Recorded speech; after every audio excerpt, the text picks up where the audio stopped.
Good morning, girls and boys. We've been studying the life of David for many weeks now, and remember that King Saul had been disobedient to God, so God planned to replace him with a man after God's own heart, which was David. Then in last week's story, King Saul died in battle along with Saul's son Jonathan, who was a very close friend of David's. David was not in the battle with Saul and Jonathan, of course, because King Saul was jealous of him and wanted to kill him. When a messenger brought the news to David, he was really sad.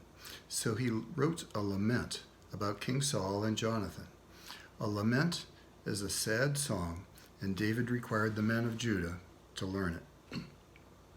It took several years before David was accepted as the king by all the people in Israel, since some people were still loyal to Saul.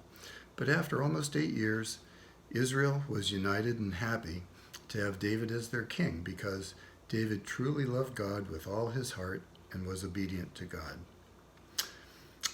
Then, David and his army attacked the city of Jerusalem to capture it from their enemies. Jerusalem was near the top of a mountain, and it had high, strong walls.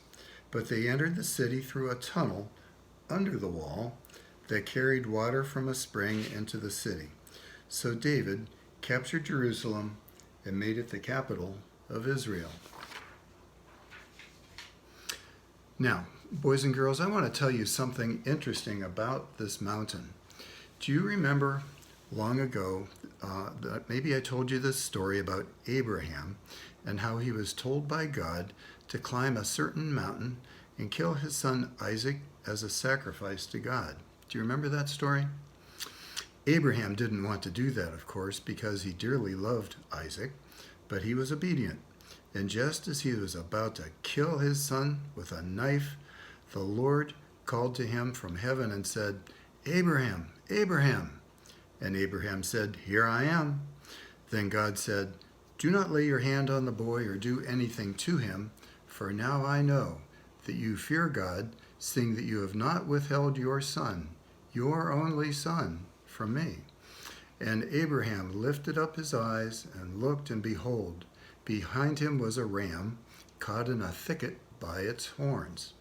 And Abraham went and took the ram and offered it up as a burnt offering instead of his son Isaac.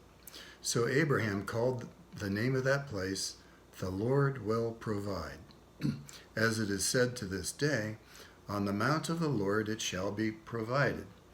So that's the story I wanted to remind you of. And boys and girls, the mountain where those things took place with Abraham and Isaac and the ram was the very same mountain where Jerusalem was built later by another nation, and David just captured it in today's story. And then I'll tell you just one more thing quickly. Much later in the Bible, when Jesus died on the cross, his crucifixion and resurrection happened on this very same mountain too. So this is a very important mountain. It's called Mount Zion. We'll talk about Jesus' crucifixion and resurrection in a few weeks. Now, boys and girls, I have another question for you. Do you remember the Ark of the Covenant? No, I don't mean Noah's Ark. That was a huge ship. I mean this ark. This ark was a wooden box, and it was covered with gold. It had been built hundreds of years earlier, just as the Lord led the people of Israel out of slavery in Egypt. And here's that drawing. You see, it's a box and it's covered with gold, and it would have been very beautiful because it was covered with gold. And there were 2 long poles. You see them here? 2 long poles on each end sticking out, so that the priests could carry the ark without touching the ark, because the ark was holy. It is very important not to touch the ark. And then on top of the ark, up here, there was like a lid, and that lid was called the mercy seat. And the mercy seat was made of solid gold, and attached to the mercy seat, this is really interesting, were 2 angelic beings. You see their wings? And they're made of solid gold and attached to the mercy seat, and their wings touched in the middle. And then most important, you see there's like a glow here between the wings of the cherubim. That is the presence of God. So that's really something. And now, do you remember what was inside the ark that was so special? Let me show you.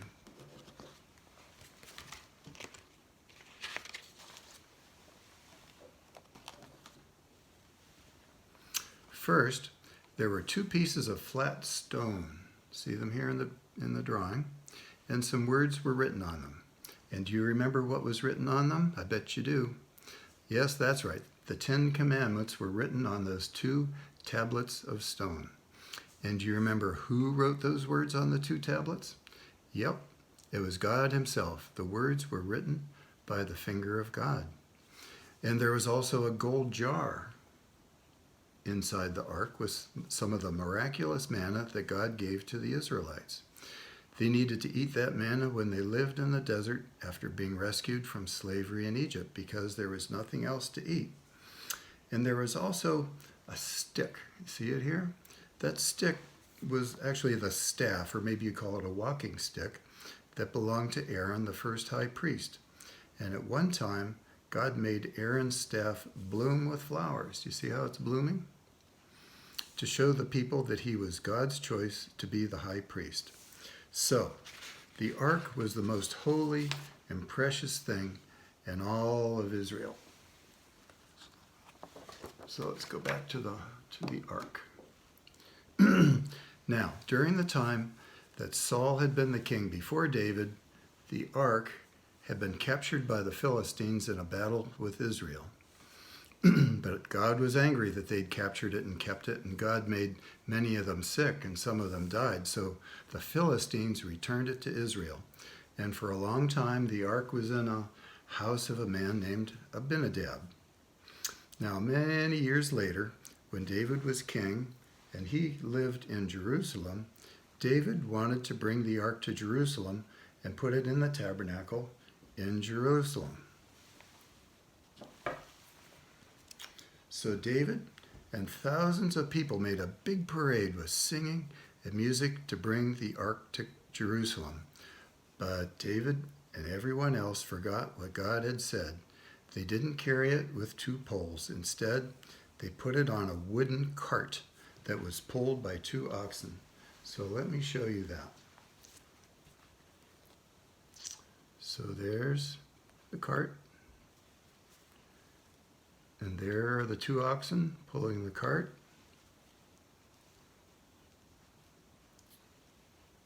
And there's the ark. Let me get it up there. There's the ark sitting on the cart, not being carried by its two poles, is it? And here's King David out in the front, leading the parade. And then there were lots and lots of people. So there were men there. And there were women. Oh, there were women. Let's add another lady. And there were children. That's a boy. Let's add a girl. So there they are. They're all in this big parade singing all the way. They're going to take the ark to Jerusalem. Now, as they were bringing the ark on the wooden cart to Jerusalem, one of the oxen kind of tripped on the road. He stumbled. This caused the ark to, caused the cart to sort of tip a bit, and a man named Uzzah, right here, reached out his hand quickly and pushed on the side of the ark to keep it from toppling over. Uh-oh. He shouldn't have done that, should he? God killed Uzzah right there on the spot because he touched the holy ark of God, so he just fell down dead. Then David was afraid. How was he going to bring the ark to Jerusalem if people were going to die when he did it? So he put the ark in a man's house nearby named Obed-Edom because David was afraid and didn't know what else to do. So let's take away this scene and we'll go to our next scene.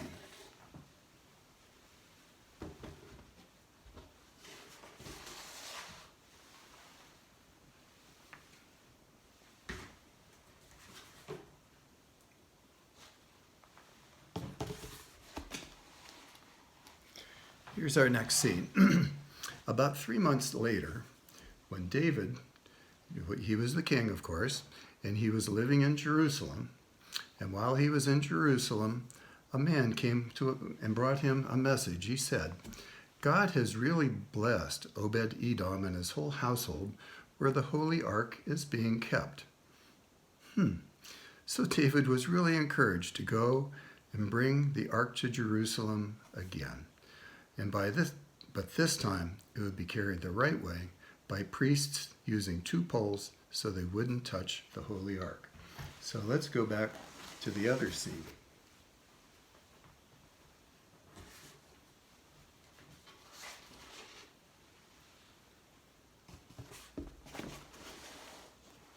So here they are. They were doing the same thing again. But this time, there were 2 priests. There was 1 priest and 2 priests, and maybe there were 4 priests. And this is how they carried the ark. Do you see the difference? They carried the ark by the 2 poles, and they didn't touch the ark. It's under that cover. So they were carrying it the right way. And it was just like the last time. David and all the people were singing and playing musical instruments, and they were so happy singing to the Lord. They were bringing the ark to Jerusalem. And David out here in front, he was happy, he was singing, he was dancing, and he was starting to get hot in his king's robe. So he took off his king's robes, and he just kept on singing and dancing all the way to Jerusalem. He was so happy to be bringing the ark, and all he was wearing was whatever he was wearing underneath his robes. So, girls and boys, in today's story, we've learned about the holiness of God. The ark had the 10 Commandments inside, representing God's promises to bless the nation of Israel. So the ark was to be honored and respected as something holy and precious to God.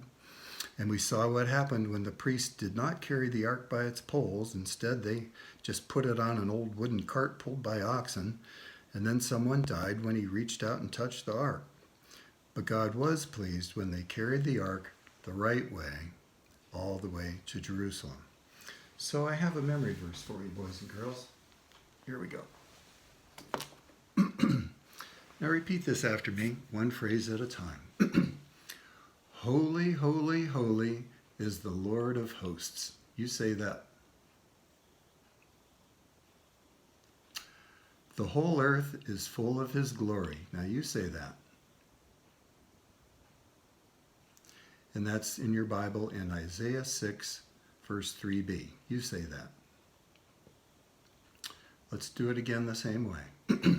Holy, holy, holy is the Lord of hosts.